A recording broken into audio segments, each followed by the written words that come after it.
generation.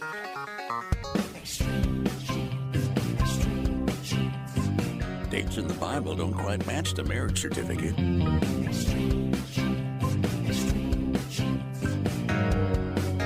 Uh-oh.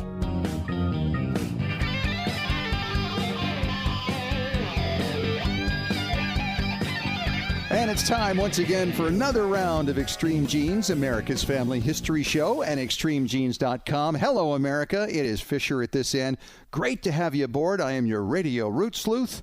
This is the program where we shake your family tree and watch the nuts fall out. Boy, we got some great guests today. In fact, I'm going to dig into the vault of shows to bring you one that you probably haven't ever heard, or maybe haven't heard in a long, long time. It's my old friend Hank Jones. He's a Hollywood actor that you may know of, and he shares a lot of stories about serendipity in family history. You know, when you do your family history research and strange things happen, he actually wrote books about this, and we're going to share one of our visits with Hank coming up here in about 10 minutes. Later in the show, we're going to talk to a lady from Fort Worth, Texas, who has, well, shall we say, virtually a flock of black sheep that she's dug up in her research. Sharon Manson's going to be on the show, so we're looking forward to that. Hey, if you haven't signed up for our weekly Genie newsletter yet, of course, you can do so on our Facebook page or at ExtremeGenes.com. You get a blog from me each week, a couple of links to past and present shows, and, of course, links to stories that you will find fascinating as a genealogist. And right now, it's time to head out to Boston, Massachusetts. David Allen Lambert is standing by, the chief genealogist of the New England Historic Genealogical Society and AmericanAncestors.org. Hello, David. And hello, Canada. You know, I have to give a shout out to half of my ethnicity, you know. Stick to the script, will you, Lambert? Oh, sorry. Let's get on with it, shall we? Yes, sir. All right, first of all, what kind of week have you had? Make any great discoveries? Well, I was writing 2 lectures on Revolutionary War research, kind of redoing them, if you will. And while looking for an example, I said, oh, I wonder if he served. And I found another 5th great-grandfather who qualifies as a Revolutionary War soldier up in New Hampshire. So there's just one more application fee I'm going to have to pay with the SAR. Very nice. Congratulations. We've been going nuts here. And here's the big problem I've got, Dave. My wife, Julie, now is starting to get into this. And she wants to write the story of her father, who was a newspaper photographer. She also got some material from her brother recently. These were various little items he had pulled out of an old family Bible and sent them on. One was a small picture. It was 1 1/4 by 1 3/8 inches. Really, really tiny, and we blew it up, and it was my wife's great-grandmother on a telephone, like around 1915. It's a really cool picture. I like that. Yeah, I like that a lot, too. And then there was a Social Security card in there of her great-grandmother, and I had looked at it, hadn't really thought much about it, but she noticed, well, wait a minute, there's an address on there I'm not familiar with my great-grandmother, and there's the name of a business on it. So she started researching it, and we figured out that her great-grandmother in her 70s was working at a munitions factory in northern Indiana during World War II. Well, apparently she survived that job. Yes. Nothing went boom, which is very good.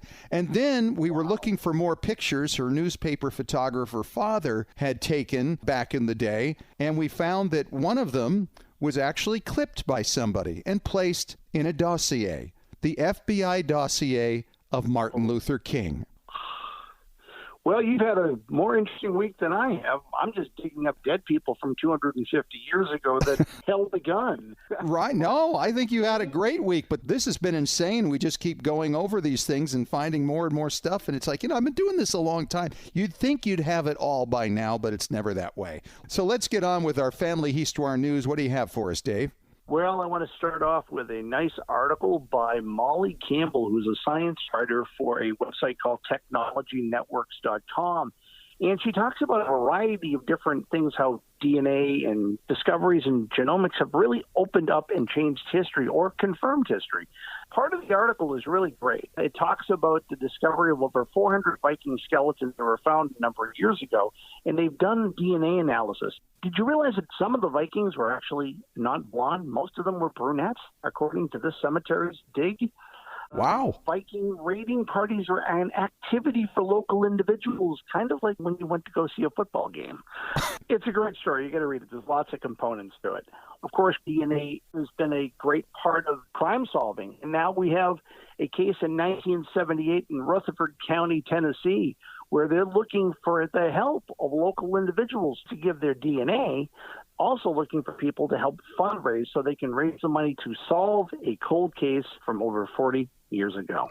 And you know, Dave, this is really true all over the place. There is a case up in Idaho where there was a grant, I guess, issued for dealing with cold cases to do the testing. And there's a group in my area called the Honorary Colonels, and it's a group of pretty wealthy business people who support local law enforcement. And when a case comes up that requires expensive DNA testing and processing, they help fund it. So there's really a need right now for individuals to contribute to help solve these cases. But I'm thinking at some point we're going to start seeing governments actually budget some funds for this kind of work. It's amazing.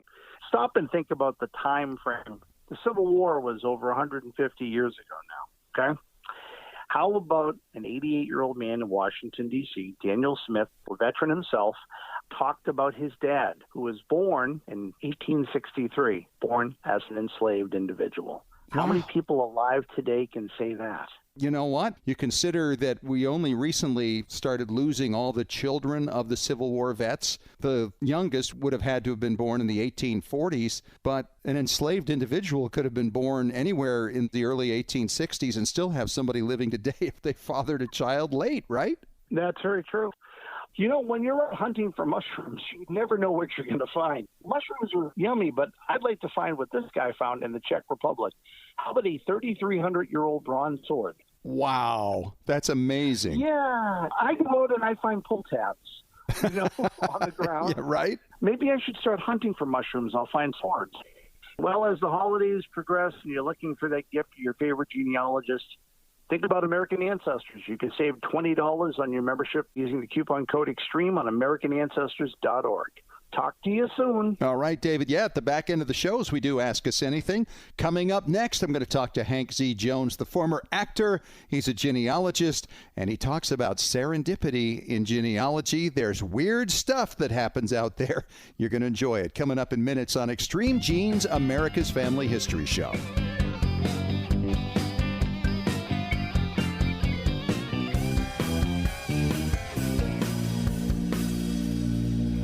Genies, our sponsors at Ancestry.com have started 2022 by giving the super site a complete makeover. If you haven't visited Ancestry.com in a while, this would be a great time to check it out. It's a whole new look, and personally, I love it.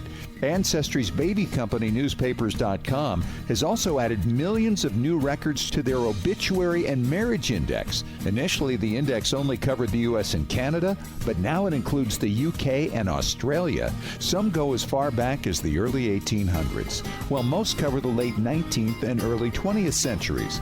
Ancestry is also offering this year, on Tuesdays, 15-minute Facebook Live education snippets with our friend Krista Cowan. And if you're interested in getting your kids and grandkids more involved in learning about their family history, Ancestry is working on more and more ways to bring them in. So stay tuned. We talk to Krista each month as we follow what's happening at Ancestry.com. Hey, Genies, as we've dug into our family history explorations over the past year, our community at Genealogy and Family History Breakthrough Strategies has taken off. This is where you can meet like-minded genealogists who can help you break through those brick walls and find a whole city behind it, occupied by ancestors whose names you don't even know yet. This is where you can learn from your fellow genies and ask questions, because many in our community have already been into some of the records you're looking for. Genealogy and Breakthrough Strategies is free. What a great place for brainstorming and getting to know other people who totally get your passion for family history research.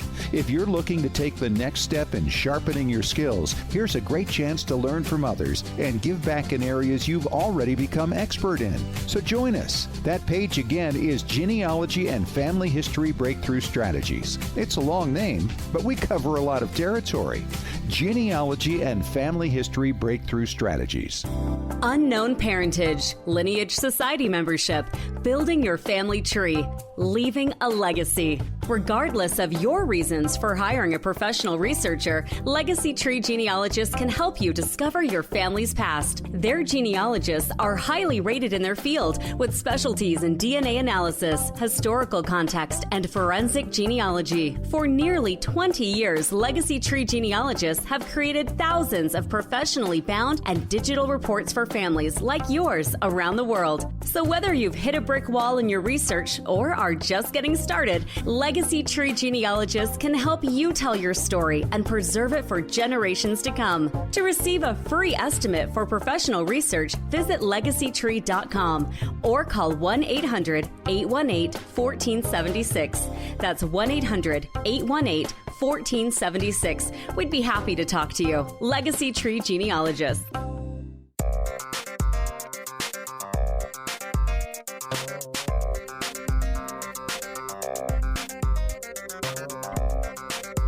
Welcome back to America's Family History Show, Extreme Genes and ExtremeGenes.com. I wanted to share with you today one of my favorite all-time segments. It's with Hank Jones. He's a former actor. He's a fellow of the American Society of Genealogists, a fellow with the New York Genealogical and Biographical Society, a lecturer. He's written books on the Palatine families of New York and a couple of books called Psychic Roots, Serendipity, and Intuition in Genealogy. And what a conversation we had on that. I was amazed he even had time to talk to me. Keeps me off the streets. I guess so. Well, let's talk about this serendipity thing because we hear about it all the time. And for people who may not have gotten into genealogy yet or family history research, you might be surprised at some of the stories that happen. And it certainly happened to me early on. How about you, Hank? Did you ever have an experience right at the beginning? Yes, it just kind of built from then on. They just start happening right and left. And at first, I thought I was the only one getting a little too close to the butterfly net. I didn't know what was going on. What happened was I wanted to find out if really this was just me that this was happening to. So I sent out 200 letters, probably about 15 years ago, to some of the leading genealogists around the world, and I said, now I'm not knocking the scientific approach to genealogy because my fellow fellows in the ASG and all of the great scholars in genealogy over the years, make the point that this is really a scientific thing we do, best when it's done right. Right. But I wanted to know once in a while that something happened that you just couldn't explain, that somehow led you to success in climbing the family tree that you weren't expecting. And I'm up to 1,300 experiences shared from our fellow genealogists around the world now. And so it does happen. I started very young. I've been writing books since my days at Stanford in the 1960s on the Palatine families of New York. These are German immigrants that came in the 18th century, right, colonial America. Well, the wild thing was, to my knowledge, I didn't descend from any of them, yet I almost felt compelled to write about them. And the main center of the thing was I wanted to find as many of the ancestral homes of these 847 families that come to New York overseas in Germany. And so I found a little lady over there who would literally go village to village for me where I had theorized these places would be, because this is way before a lot of microfilming was available and certainly before the Internet. Anyway, I had no vested interest in any family. I didn't descend from any of them that came to America. So she said to me, well, where will I begin? I gave her all these names. I said, I don't care. I want to find them all. She said, no, we have to start somewhere. So I said, okay. I'd always been interested in a guy named Dietrich Schneider, one of the 847 for some reason. I said, we know he came from Hockenberg, Germany. Okay, Carla, go there first. We got to start somewhere. So she did. So, dissolve, as we say in the movie, right, to about 15 or 20 years later. Since that time, I've found over 600 of the 847 families, 1,500 later arrivals that come to America in the 18th century, and the only family that I am directly related to of that group is the Dietrich Schneider family of Hockenberg. My first choice, selected totally off the wall, at random, for Carla to look for in her searches for me in Germany. Unbelievable. And how many generations back are we talking? Yeah, okay. a long time back, about 8, somewhere around there. And then other things started happening. We had to do lectures about the Palatines around the country. I've lived on the West Coast all my life and been a few trips to the East Coast, but never a lot. But when I would go back sometimes to speak in a place where the Palatines lived on the East Coast in New York or New Jersey, in a couple of instances, the local historian would be taking me around to show me the sites. And I would tell the local historian what was going to be around the bend in the road before we got to it, and I'd never been there before. Oh, boy. and just really spooky stuff like that. And how could you explain that? What do you think it was about? I don't know. And that really is the success, I think, of the Psychic Roots book. We're in our 9th printing now, and I have no agenda. I don't know why it happens. I just know this stuff happens.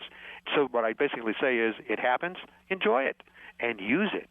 Because if there's a feeling that is common to genealogists who are sort of at least open to this, is that if you allow yourself to be led in your searches, it's amazing what you're going to find. I always say follow your hunches and see if the facts back them up, and you have nothing to lose. You just more added information that might work for you, and so often it does. Tell me about your serendipitous experience. A couple of them, actually. When I first started, I was 26 years old, living in Florida, went to New York to the archives there, and happened to pick a week where it was the worst weather they had had in years. And so we're the only people in the archives, my wife and I. I mean, the snow is hitting us sideways as we got off the train to go into the city. And, of course, nobody else was dumb enough to be in the New York archives in weather like this. It was just us and the poor sucker who had to actually operate the office there, and he was not happy to be there. And so we started going about our business, and again, this is before the internet, going through some microfilm. And halfway through the day, one other person showed up out of the 13 million in the New York metropolitan area, sat next to me because that's where one of the only other microfilm readers that actually worked was sitting. And she overheard me say, "Oh, Catherine Anspake." She says, "Excuse me, did you say Anspake?" I said, "Yes." She says, "Well, that's a very rare name in early New York. I have a friend on Long Island by that name. Maybe he's tied to you." And I had no idea. I was just getting going. Anyway, we exchanged information, and in time we figured out we were fourth cousins, and he became a resource for me. We're still in touch after 33 years. Oh, my gosh. And what are the odds, you know? The odds are formidable, and that happens a lot. Actually, even my own book, Psychic Roots, took a life of its own. I was at Salt Lake City at the big library, the Family History Library, at my own table doing a lot of intensive research, not even looking up, and all of a sudden I did look up because here comes this lady leading about 20 people behind her. She was the guide of the library and was telling the newcomers to the library, where the stacks were, where the microfilm readers were, and all that stuff. And she happened to walk by my table, and just as she's walking by my table, she says to her 20 people, "Why, yes, there's even a book out about psychic roots and about intuition and serendipity and genealogy." To which I stood up immediately and said, "I know, I wrote it," and I sat down. Well, that had to be pleasing. It was pleasing. It was fun. Who'd have thunk that would happen at that particular time? The timing of stuff can be weird. There's one of my favorite stories was sent to me by Reverend Schuster, who was a minister in the Midwest, and for years he'd wanted to go back east to the East Coast to go to the gravestone of his Schuster ancestors where they're buried on the East Coast. And for 25 years he'd wanted to do this, but he had a very big congregation. He could never get away from the pulpit to do it. So finally it was sort of like put up or shut up time. He said, "I got to do this." So he went back to the town in New York where his ancestors lived, the Schuster family, and he went to the cemetery. And as he walked into the cemetery, he gulped, he told me, because it wasn't just a village cemetery. This was a cemetery that had lots and lots, almost 1,000 graves just over hill and dale of that particular area of upstate New York. And he didn't know what to do. He didn't know how he'd ever find his Schuster ancestors' grave. So he found the sexton of the cemetery, who happened to be walking just near the entrance. And he said, "Would you happen to know where my Schuster ancestors would be buried?" And immediately the sexton of the cemetery took him to the graves he had been looking for 25 years. And Reverend Schuster said to the sexton, "Well, how did you ever know, out of all these gravestones, where the Schuster family's buried without looking it up in your files?" And the sexton told him that he was the 5th person that day to ask for that particular grave. And with that, the sexton pointed to a hollow on the hill overlooking the whole cemetery where the 25th annual Schuster family reunion was taking place. And as Reverend Schuster said, I walked up the hill and I met my family. Unbelievable. And how long ago was this? When was this? Well, he told me the story about 20 years ago. Isn't that something? Just the timing of these things can be very weird. It just happens over and over again. I had a good friend. Talk about you doing your radio show. There was a guy who's deceased now named Nick Vine Hall, who was sort of like the Larry King of Australian genealogy, and he had a radio show once a week all throughout Australia and New Zealand about genealogy. And Nick came to America and was telling me some stories that had been told him on the air. And Nick said, the most common story I'm told on the air is this. And it had variations, and basically it's the same story. It's this. I was looking for my ancestor. I went to the cemetery where my ancestor was buried, but I'd never been there before. I got out of the car, and I walked straight to my ancestor's grave. Yes, I have heard that story too. Yeah, isn't that something? It's like they're calling to you. In the foreword to the first Psychic Roots volume, Helen Hinchcliffe, one of our fellows, put it nicely, too. She said, Hank, she said, feeling about one's ancestors as well as thinking about them usually results in a far more successful search. And that's really true. I'm a big champion of genealogies that are not just names and dates. I mean, you ever read a genealogy with just names and dates? Oh. Spare me. Right. But it's our job to put flesh and blood on the skeleton of names and dates and make them come alive again. And it's great to honor your Mayflower ancestor and your Revolutionary War soldier, but don't forget to honor the horse thief, too, because they, too, have their stories, and sometimes they're a heck of a lot more fun. I can't argue with you on that point. My favorite ancestors are some of the biggest scoundrels. Oh, yeah. There's no doubt. I don't know how it works. I just think that our ancestors want to be found.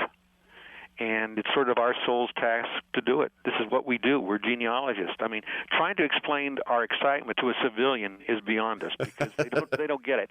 No, you're absolutely right. I'm weird cousin Hank who likes dead people. That's fine. I'm definitely weird. But it's part of what we're supposed to do. And that was another thing that came through in all these 1,300 letters shared by genealogists, that this is what we do, it's what we're supposed to do. And so we do it, and it's just part of our deal here. He's Hank Jones. He's the author of Psychic Roots, Serendipity, and Intuition in Genealogy. Hank, your book's still in print. How can they get it? Actually, you can get it through my website, www.hankjones.com. Excellent. Will you come back and we'll do some more? I'd love to, Scott. Thank you for asking me. And coming up next, it's one of those listeners who was always told as a kid, don't ask about that relative. Well, of course she did. She looked into it. She found a lot of stuff, and you're going to hear all about it coming up next on Extreme Genes, America's Family History Show, in 5 minutes.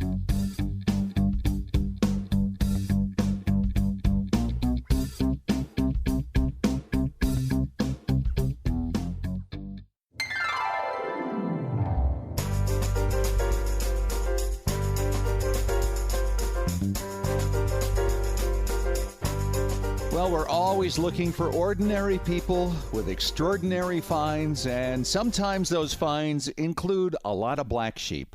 Hey, it's Fisher, and welcome back to Extreme Genes, America's Family History Show at extremegenes.com. Got a lot of black sheep in my family, but I don't know that I have quite as many as my next guest, Sharon Manson from Fort Worth, Texas. Sharon, welcome to Extreme Genes. It's great to have you. Thanks for having me on. I appreciate your agreeing to come on because, I mean, your list of black sheep is rather lengthy. And it's longer than that. Yeah. First of all, when did you begin researching your family? Maybe 2.5 years ago. Okay. We had always heard about my dad's mother, but we're not allowed to talk about her. It was one of those things that, I remember as a kid, we had our Grammy, which is our mother's mother. And I remember as a kid going, why don't we have a Grammy for Dad? And my mom's like, don't talk about it. Don't even go there. Don't go there. So we never knew her. We just assumed that she had died when she was young. We knew that my dad and his brother were sent to live with his aunt. His aunt adopted his brother, but didn't adopt my father. He graduated high school and joined the service, and then he was in the service, and he met my mom, and then the ball went rolling from there. Sure. We never really knew my dad's father either, because he didn't really live with him, but we didn't know anything about my dad's mother. So I was visiting, and they were giving us back our baby stuff because they've moved into an independent living facility. So they were giving us our stuff back. And lo and behold, in the baby book is my grandmother's name is Gertrude on my mother's side, but my grandmother's name on my father's side is also Gertrude. So there's Gertrude Manson listed in there. So that started me looking. Yeah, I guess so. And off you went. I did a trial of Ancestry and then just started plugging things in of what I knew, what I could figure out. And I called my sister. I sent her a message, I think at 6 a.m.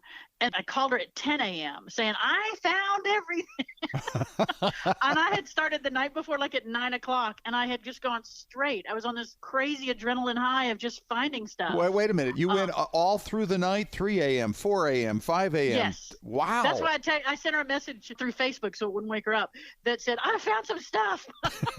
I guess you did. Wow.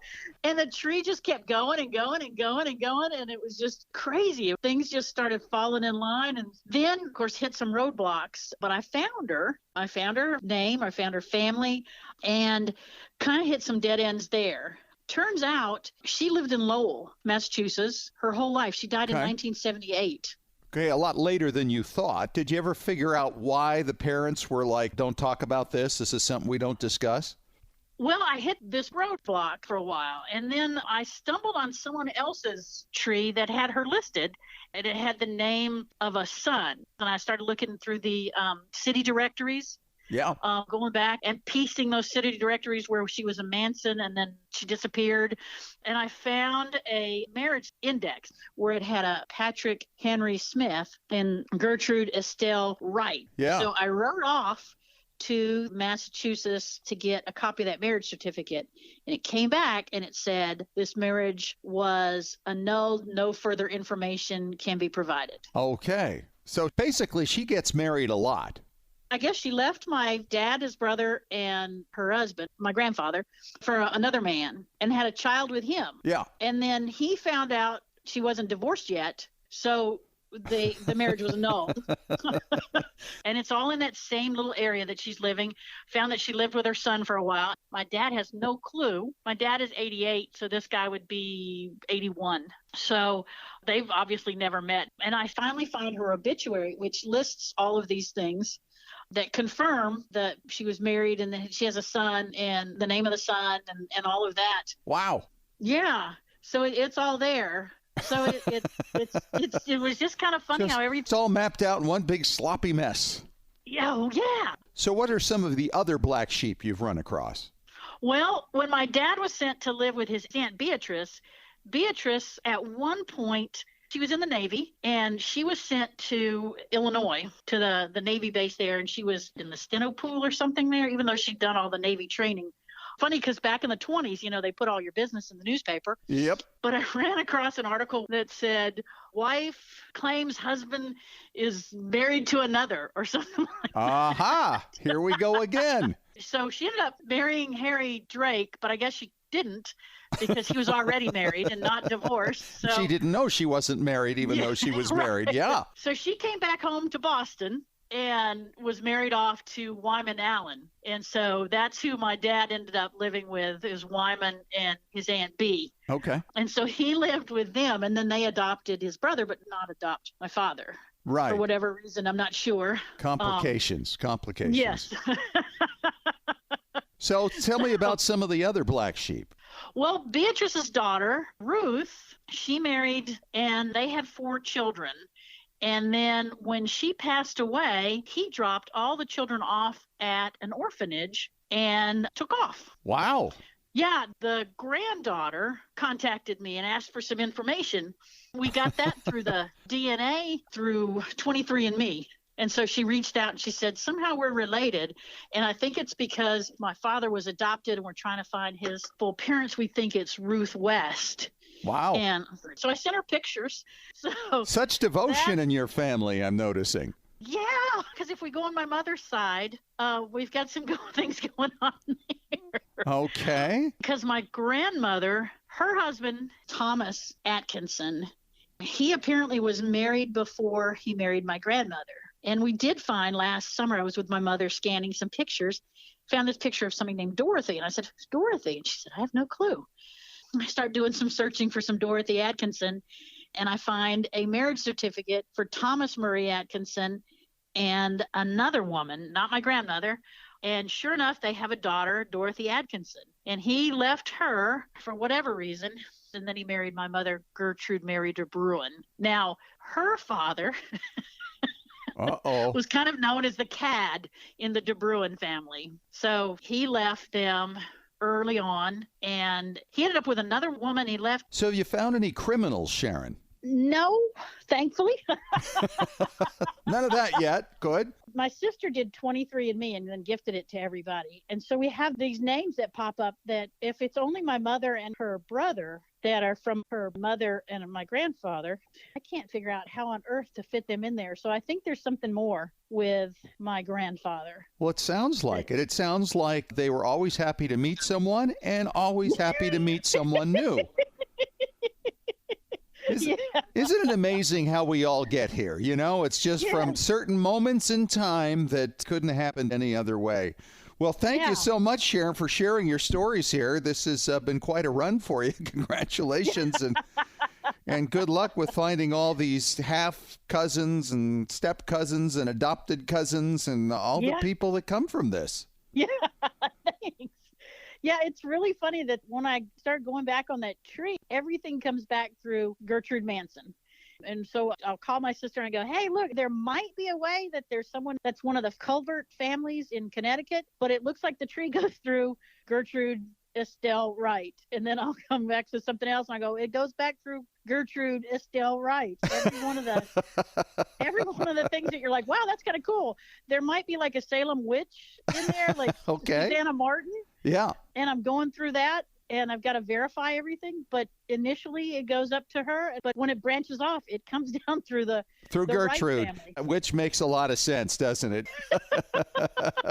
Well, thanks so much for coming on, Sharon, and sharing your tales, and good luck in your pursuit. All right, thank you so much. Well, David's coming back in just a couple of moments for another round of Ask Us Anything. We're going to be taking on questions about Revolutionary Soldier lineage societies and emigration from Canada to the United States. Where are the records? Dave's got some answers coming up when we return in 3 minutes on Extreme Genes, America's Family History Show.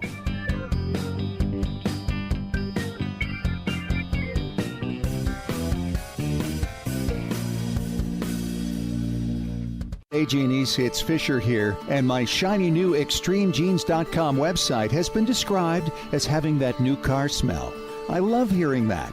Having been with you for over 8 years now, it felt like time to help out listeners and followers who need to know the basics of genealogical research, as well as how to understand your DNA test results, and to be able to put them to work for you, breaking down brick walls, identifying birth parents, locating new cousins who may have photos and information that can't be found anywhere else, and verifying your paper trails. Yes, DNA can do all that, and I can show you how. Check out the all-new ExtremeGenes.com website and download the free Genealogy Strategy Roadmap and the free DNA Starter Guide. Then, if you like what you see, you can take those next steps to sign up for the video courses that you can watch at your leisure. I'll take you through all the basics, step by step. Find out more now at ExtremeGenes.com. Genies, our sponsors at Ancestry.com have started 2022 by giving the super site a complete makeover. If you haven't visited Ancestry.com in a while, this would be a great time to check it out. It's a whole new look, and personally, I love it. Ancestry's baby company, Newspapers.com, has also added millions of new records to their obituary and marriage index. Initially, the index only covered the U.S. and Canada, but now it includes the U.K. and Australia. Some go as far back as the early 1800s, while most cover the late 19th and early 20th centuries. Ancestry is also offering this year, on Tuesdays, 15-minute Facebook Live education snippets with our friend Krista Cowan. And if you're interested in getting your kids and grandkids more involved in learning about their family history, Ancestry is working on more and more ways to bring them in. So stay tuned. We talk to Krista each month as we follow what's happening at Ancestry.com. Unknown parentage, lineage society membership, building your family tree, leaving a legacy. Regardless of your reasons for hiring a professional researcher, Legacy Tree Genealogists can help you discover your family's past. Their genealogists are highly rated in their field with specialties in DNA analysis, historical context, and forensic genealogy. For nearly 20 years, Legacy Tree Genealogists have created thousands of professionally bound and digital reports for families like yours around the world. So whether you've hit a brick wall in your research or are just getting started, Legacy Tree Genealogists can help you tell your story and preserve it for generations to come. To receive a free estimate for professional research, visit legacytree.com or call 1-800-818-1476. That's 1-800-818-1476. We'd be happy to talk to you. Legacy Tree Genealogists.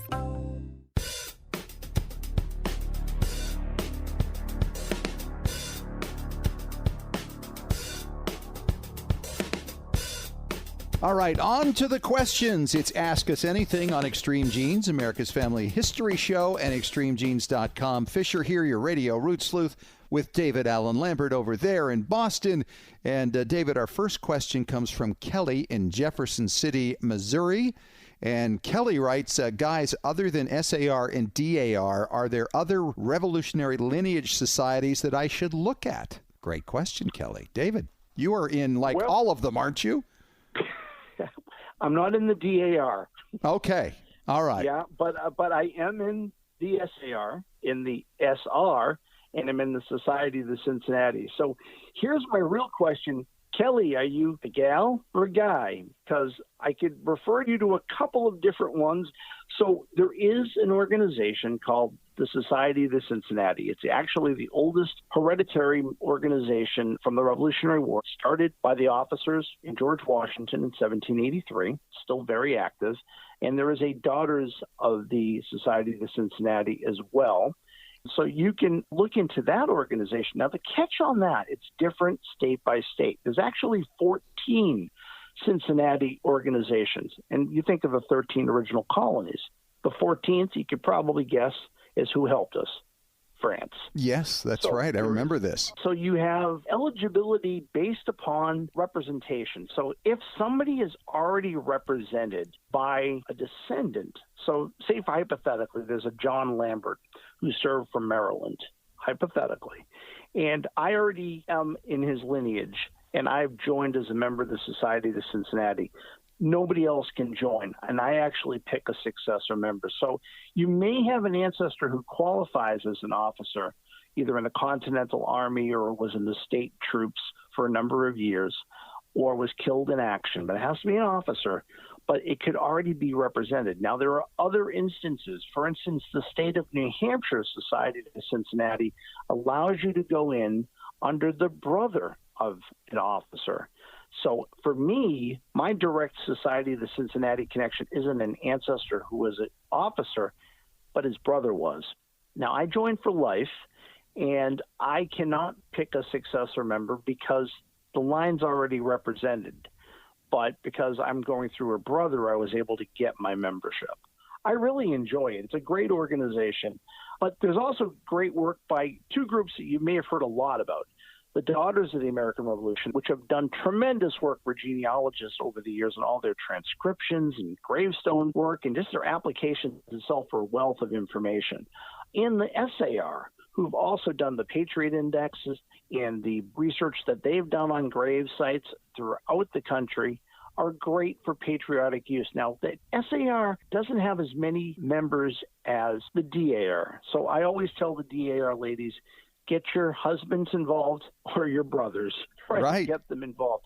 And these are two organizations, as we move forward to the 250th, are very, very important. In fact, we've actually had the former national president of the SAR as a guest on the show a couple of times. Yes, absolutely. And we've had it from the DAR, too. That's true. That's very true. There's another organization you may have not heard of, and that's called the SR, not to be confused with the SAR. It's the Sons of the Revolution, which started originally at the time of the first centennial in the 1870s. And it was founded by men that basically couldn't join the Society of Cincinnati but wanted to be actively involved. And it was a membership-only, by-request organization. However, not everyone could join. So in 1889, they formed the SAR as a secondary group so anybody could join. Wow, so the Sons of the Revolution actually were there first, and then the SAR followed along. When did the DAR start then? So the SAR was founded in 1889, and on October 11th, 1890, the DAR. All right, great question, Kelly. Thanks so much. We'll take on another one coming up here in 3 minutes on Extreme Genes, America's Family History Show.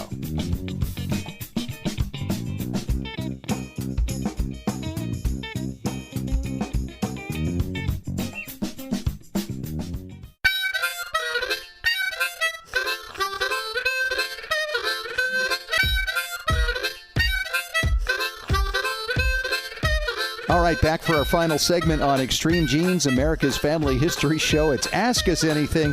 David Allen Lambert is here, and we've got a question here from Stefan in San Francisco. David, he is asking about Canadian immigration in the late 19th century. Guys, can you tell me what sources might be out there to help me find my people? David, you are Canadian. This is perfect.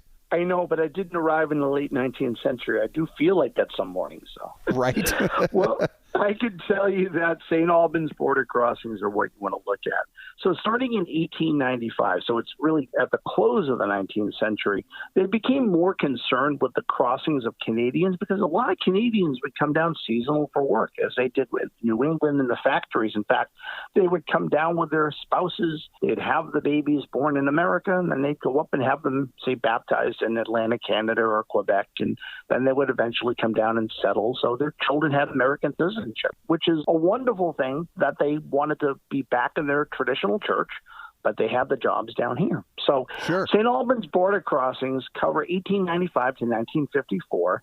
And it's part of the National Archives microfilm. You would normally have looked at those blue boxes and cranked the rolls, but thanks to Family Search, you can search these online, including 4 million plus images of all of the border crossings.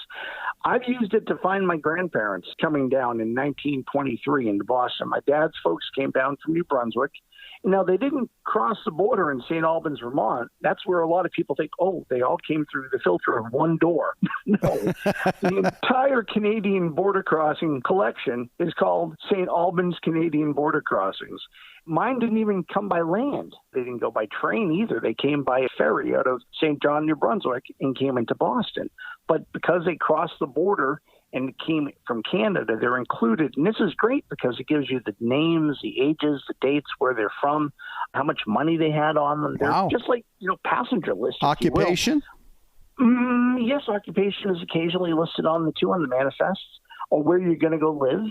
And these were good right through 1954. So I have a lot of my grandparents' cousins who would come down for visits in the 1930s and 40s and even later. And then you catch them just coming down for a visit. Doesn't mean they're coming to immigrate, but if they cross the border, they're recorded. It's a good database to start. You might find that your ancestor may have come over earlier, but it's possible that they went back and forth. And this is where you might catch them in a later list.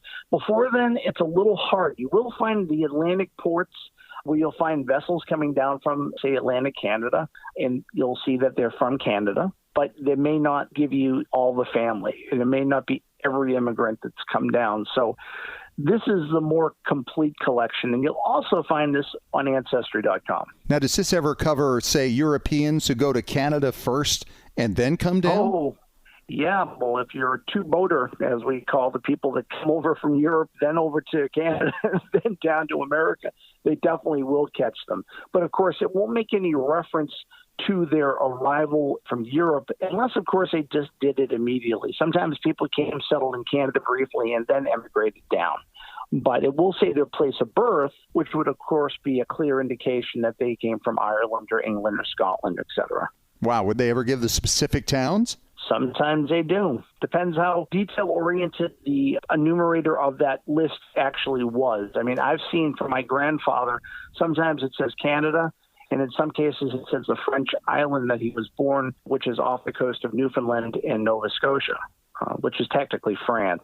All right, David, thanks so much. And thank you, Stefan, for the question. And, of course, if you have a question for Ask Us Anything, you can always email us at askusanything@extremegenes.com. David, thank you much. We'll see you next week.